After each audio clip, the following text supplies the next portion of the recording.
She whispered, "You're not his real father," right after our son's graduation. So I left without saying a word. He had no idea why I disappeared. "You're not his real father."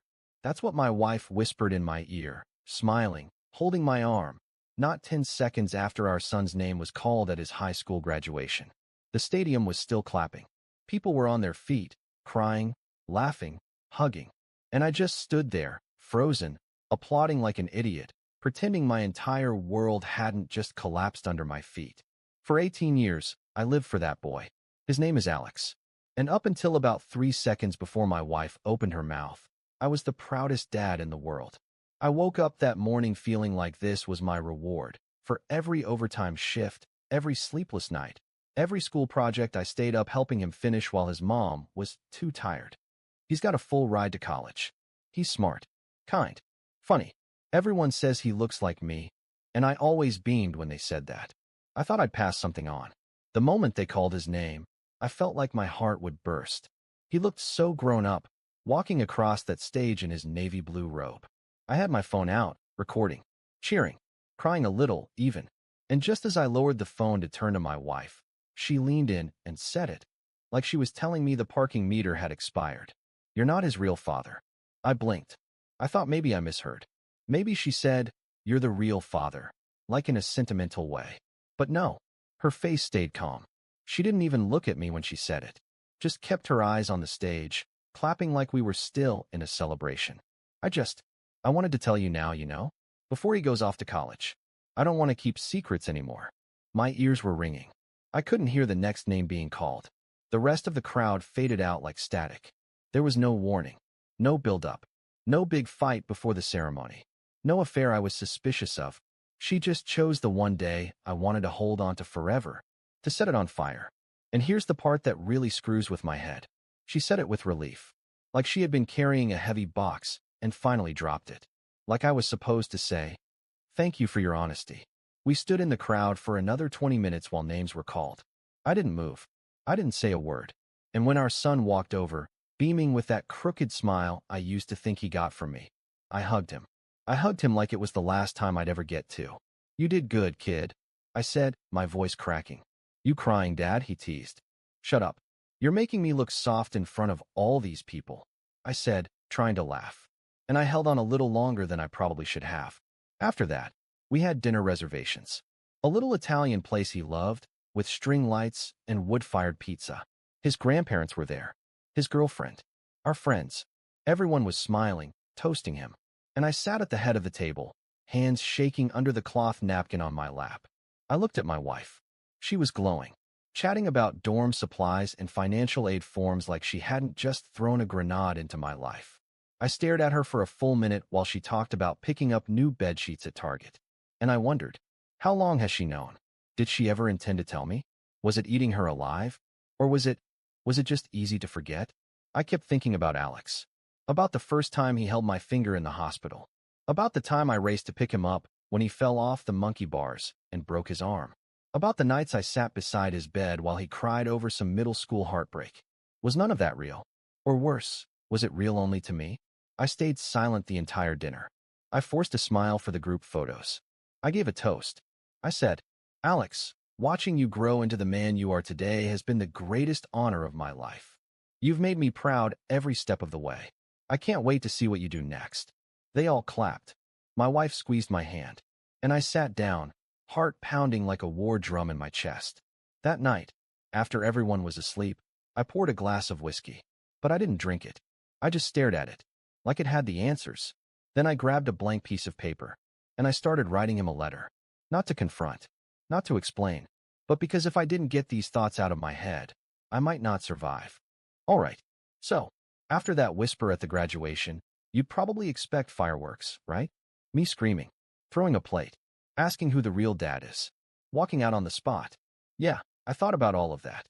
Every single one of those reactions played in my head like some movie I wasn't part of. But in real life, I didn't do a damn thing. I went through the motions, smiled in photos, clapped when Alex gave a short speech at dinner, told his girlfriend she was smart for picking a guy like him. I played my part, the dad role, like I had for 18 years, even though I now knew I was just, I don't even know, a stand-in? A prop? When we got home that night, I waited for her to say something. Anything. But she didn't.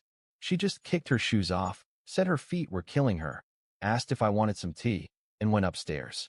That's when it hit me. This wasn't a confession. It was a cleanup job. She wasn't telling me to open up a conversation.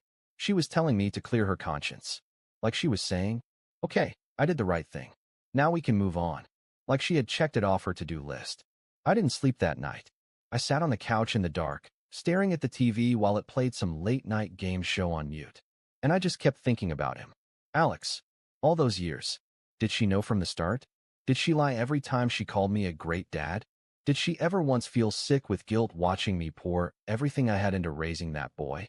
The next morning, she made eggs like nothing happened. She kissed my cheek, smiled, even hummed to herself while packing leftovers from the party into the fridge. I swear to you, she acted like we were just any other couple who'd just watched their son graduate. Like the words, "You're not his real father," never even came out of her mouth. And me? I went right back into my role. I got dressed, went to work, came home, ate dinner, nodded when she talked about Alex's college orientation schedule, said, "Yeah, sounds good," when she mentioned taking him shopping for dorm stuff. I was dying inside, man. Like, I can't even explain it. Every time Alex walked into the room, I felt like a fraud. Like I had stolen someone else's place in his life, and I didn't even know it. But at the same time, I couldn't stop loving the kid. How do you just turn that off? He was still the same boy I taught how to drive. Still the same kid I coached in Little League. Still my son, right? But now there was this voice in my head that wouldn't shut up. He's not yours. He was never yours. And her? She never brought it up again. Not once. A week passed. Then another. She was chipper, relaxed, like she had taken a deep breath after holding it for years. I started watching her more closely. Not in a creepy way, just observing. The way she looked at Alex. The way she looked at me. And I realized something that made me feel physically sick. She wasn't sorry. She was relieved. And that's when I knew there was no coming back from this. Not for me. I started pulling away slowly. Quietly. I stopped getting involved in planning college stuff. Stopped giving parenting advice. When Alex asked for my opinion on majors, I told him he should do whatever he wants. I kept it neutral. Flat. Because the truth is, I didn't trust myself to speak from the heart anymore. My heart wasn't working right. It was stuck in this weird place between rage and heartbreak. And the weirdest part? I never confronted her. Not once. I didn't ask who the father was. I didn't ask how long she knew. I didn't ask why. Because deep down, I already knew none of the answers would make it better. I started writing more letters. The one to Alex wasn't enough. I kept writing. Almost every night. To myself. To him. To her. To no one. I didn't know what I was going to do yet. I just knew I couldn't stay here forever, smiling for photos, being the good husband, pretending everything was okay. But I also knew I didn't want to destroy Alex's world. He deserved a clean launch into adulthood. I wasn't going to drop a bomb on his life just because mine got hit. So I made a choice. A silent one. I was going to leave. Not with yelling. Not with drama. Not with revenge. Just leave. Like I had never been there to begin with. You ever live with someone after they've killed a part of you? It's a weird feeling. Like you're haunting your own life. You walk through the same rooms, eat the same meals, sleep in the same bed, but none of it feels like yours anymore. That's what it was like after graduation. I was physically there, but mentally, I was gone. From the outside, we looked like a happy little family wrapping up a milestone. Alex was glowing, excited about moving out, talking about his future like the whole world was wide open. I wanted to be happy for him. I really did. But every time he said Dad, it felt like a hot knife under my ribs. He had no idea, and I wasn't going to be the one to tell him. Not yet. Not before he left home. Not while he was standing at the edge of the next chapter in his life. He deserved to step into it with joy, with pride. I wouldn't be the reason he looked back in pain. Meanwhile, my wife, and I can barely say my wife, without tasting blood in my mouth, she just carried on like nothing had changed. She kept talking about shopping for twin XL sheets and mini fridges like she hadn't dropped a nuke on me. She kept laughing at sitcoms, texting her friends, making coffee in the morning like she wasn't living with a ghost. I watched her every day and thought, this woman lied to me for 18 years, and she still sleeps just fine. She had one moment of guilt, one whisper, then she washed her hands of it. I started pulling away, not in a dramatic way, just gently. quietly, like I was easing myself out of a life I no longer belonged in. When she'd ask if I wanted to go with her and Alex to shop for dorm stuff, I'd say I had work. When she brought up planning a going-away dinner, I said, whatever you think is best. I didn't argue. I didn't complain. I didn't throw anything in her face. I was done performing. I stopped calling Alex buddy, not because I didn't love him, but because the word caught in my throat. I'd sit across from him at the dinner table, watching him talk about professors and majors and road trips he wanted to take, and I'd just nod, smile, say, sounds great, man. I'd go back to my room and cry quietly, into a pillow, into my hands, into the void. I wrote letters I never intended to send, letters to my son explaining everything, letters to her, long, angry, raw, letters to myself, trying to figure out who I was now. Then came the moment that broke me more than anything she said. I was walking past the bedroom one night. The door was cracked open, and I heard her on the phone. She was laughing, really laughing, like someone who'd just been set free. And she said something I'll never forget. Yeah, I finally told him. At graduation, I figured it was time. Like it was just a task on her list. Like I was a form she forgot to file. Like I wasn't a human being she'd just crushed with a sentence. She never said she felt bad. She never said she regretted it. She just said it was done, and she sounded lighter for it. I stood in the hallway for a long time after that, just staring at the floor, listening to her laugh on the phone with someone, a sister, a friend, maybe even the guy. I'll never know. And honestly, I don't care. Because in that moment, I made my decision. I wasn't going to yell. I wasn't going to destroy anything. I wasn't going to take revenge. I was going to vanish. I started planning, step by step. No dramatic exits. No signs. I started pulling cash out of our joint account, little by little. I found an apartment across the state under a short-term lease. I found a quiet job that didn't ask too many questions. I packed a bag and kept it in my car trunk. I was building an exit no one would see coming, because that's the only power I had left. And all the while, I kept writing, especially to Alex. Because when I left, he wasn't going to understand. He'd feel abandoned, betrayed, confused. So I poured everything I had into that letter, not to explain everything, but to tell him one thing. You were never a mistake. I was proud of you every single day. And even if I wasn't your father by blood, I loved you like one. More than you'll ever know. I wasn't ready to leave just yet. Not until he was gone. Not until I knew he was settled. Not until I had one last moment with him. Even if he'd never know it was a goodbye. I'd stay just long enough to help him pack. Just long enough to watch him drive away to college. And then, I'd disappear. I knew exactly when I was going to leave. The moment he drove off to college. Not a second before. Not a second after. Until then, I played my role. Just a little longer. We went dorm shopping. Target runs. Luggage. Bed sheets. A new laptop. I stood in checkout lines holding twin XL mattress pads like I hadn't already rented an apartment 5 hours away. Alex was glowing. He'd gotten into his first-choice school. He was talking about what posters he wanted to hang on his dorm wall, asking if I still had that old guitar he could take. Every word stabbed a little deeper, because I knew he'd never understand why I left. Not right away. His mom, she was practically skipping through the store, helping him pick out decorations, talking about visiting on Parents' Weekend, laughing with him like she hadn't detonated a bomb in our marriage and casually walked away from the blast. She didn't say a word about what she told me. Not once. She didn't ask how I felt. Didn't check in. Didn't try to talk about it. As far as she was concerned, the truth was out, and her conscience was clean. She thought that meant we could just go back to normal. The week before move-in day, I spent every night staring at the ceiling, counting hours. I had a bag ready in my car. I had keys to a new place, a prepaid phone, even a new email address. Nobody knew, not even my best friend. Because if I told anyone, they might try to stop me. And I wasn't going to let anyone talk me out of leaving. This wasn't about revenge. It was about survival. If I stayed in that house one more day pretending everything was okay, I was going to break into 1,000 pieces. And I didn't want anyone to see that happen. Especially not Alex. Move-in day came fast. We packed up his car with everything. He insisted on driving. His mom rode shotgun. I followed behind in my own car. I remember watching them from behind. The two of them laughing about something, a podcast or a song on the radio. And I just kept thinking, does she even realize what she took from me? Does he even know what he's about to lose? We helped him unpack. The dorm was buzzing, parents everywhere, Kids hugging, roommates meeting for the first time. We set up his desk, his bed, helped hang his stuff on the wall. Took the usual photos. Forced smiles. One last family picture.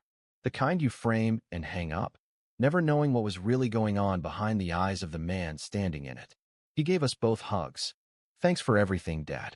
I squeezed him tight, long enough that he noticed. I'm proud of you, kid, I said. Always. He didn't know it was goodbye. We got in our cars to head home. She asked if I wanted to stop for food. I said I was tired. Told her I had work in the morning and might stay at a hotel nearby. She nodded. No questions. Didn't even ask when I'd be home. We hugged. Brief. Empty. She drove off. And I sat there for a while, watching the sun go down behind the trees, parked just outside campus. That's when I pulled the letter out of my glove box. I had written it the week before. 2 full pages.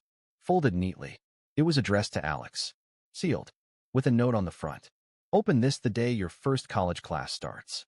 No sooner. I drove back to the dorm. Waited until I was sure he'd gone out with his new roommate. Slipped the letter into his desk drawer. And that was it. No goodbyes. No final words. No second thoughts. I didn't go home. I drove straight to my new place. It was small. 1 bedroom. No furniture yet except for a mattress on the floor and a folding chair. It smelled like fresh paint. There was no echo of a life lived yet. And for the first time in 18 years, it was quiet. Not peaceful. Not comforting. Just quiet. Like walking into the middle of a forest after a storm. I turned off my phone that night. Tossed it into a drawer. I had nothing left to say. I had said all of it in that letter. And even if it took him years to understand, that was okay. I wasn't leaving to hurt him. I was leaving to protect the last piece of myself that hadn't been hollowed out by lies. The morning of his first college class, my son opened the letter. I know this because he called me that same morning. Twice. Back to back. I didn't answer. I was sitting on the edge of my mattress in my new apartment, staring at the phone while it rang, vibrating across the nightstand like it was trying to wake the dead. I didn't have it in me to pick up. Not yet. That letter had been sitting in his drawer for over a week, waiting. And now it was finally open. He was probably sitting in his dorm room, reading it in silence, the same way I wrote it. No yelling. No drama. Just a quiet unraveling of everything he thought he knew. And it started like this. I need you to know something. Not because I want you to hurt. Not because I'm angry. But because I love you enough to tell you the truth. I didn't go into detail. I didn't name names. I didn't accuse his mother of anything. I didn't explain how she told me at his graduation, or how she waited 18 years to come clean. Because none of that mattered. The truth was simple. I am not your biological father. And then I told him what did matter. But I was there when you were born. I held you in my arms before your mom did. I walked you to school on your first day, even though you told me you were too old to hold hands. I taught you how to throw a curveball, how to tie a tie, how to apologize when you messed up, and mean it. I'm not your father by blood, Alex. But I am your father in every single way that counts. I told him I didn't leave because of him, that I stayed until he was ready to stand on his own. That walking away was the hardest thing I've ever done in my life. But I didn't want to explode his world before he got the chance to build one for himself. I didn't leave you. I left the lie. I told him I'd always be proud of him, that there wasn't a single day I regretted being his dad. Not one. I told him he could reach out whenever he wanted. Or not. I wouldn't force a connection. Wouldn't guilt him. Wouldn't ask him to understand it all right away. I'll be somewhere, rooting for you. That part hasn't changed. It never will. After the phone call stopped, I sat with the silence. Didn't check messages. Didn't reply. He needed time. To process. To be angry. Confused. Maybe even feel betrayed. And I owed him that space. It was almost 2 weeks before I heard from him again. This time, it wasn't a call. It was a message. Short. Simple. I still have it burned into my memory. I don't know what to say, but I read every word. And I cried. A lot. I don't think I understand everything yet. But I still love you. And I think you're still my dad. I sat with that message for a long time. No fireworks. No dramatic reconciliation. Just a thread between us. Thin, fragile, but real. And that was enough. The truth is, I didn't write that letter expecting forgiveness. I didn't expect anything. But the fact that he still saw me as his dad, even after everything, that made the silence worth it. The waiting, the heartbreak, the lonely nights staring at a blank wall. It meant that somewhere underneath all the pain, something real had survived. He's got his own life now. New friends, classes, maybe even a girlfriend. He hasn't said yet. We text sometimes. Nothing deep, just little check-ins. But that's okay. We've both been through something we don't fully have the words for yet. But we're still here, still talking, still trying. And her? His mother? She hasn't reached out. Not once. And I'm okay with that. Because I left for a reason. Not out of rage. Not for revenge. But because I needed to be somewhere I could breathe again. And for the first time in a long time, I can. It's been 6 months since I left. Long enough for people to start forgetting what my life used to look like. And if you ask me how I'm doing, I'll probably say something like, I'm fine. And I'd mean it. Mostly. Because I did find peace. But peace isn't what people think it is. It's not warm. It's not some mountaintop moment where you feel enlightened and whole. Sometimes peace is just quiet. Just waking up in a place where nobody lies to you. Where nobody smiles while breaking your heart. My apartment still doesn't have much in it. A couch now. A couple books. A mug with a crack in the handle that I can't bring myself to throw away. There's a rhythm to my life. Mornings are slow. Coffee. A walk. Some freelance work from my laptop. Evenings are quieter. A little cooking. Some music. Writing when the words want to come. Nobody asks where I am. Nobody waits for me to get home.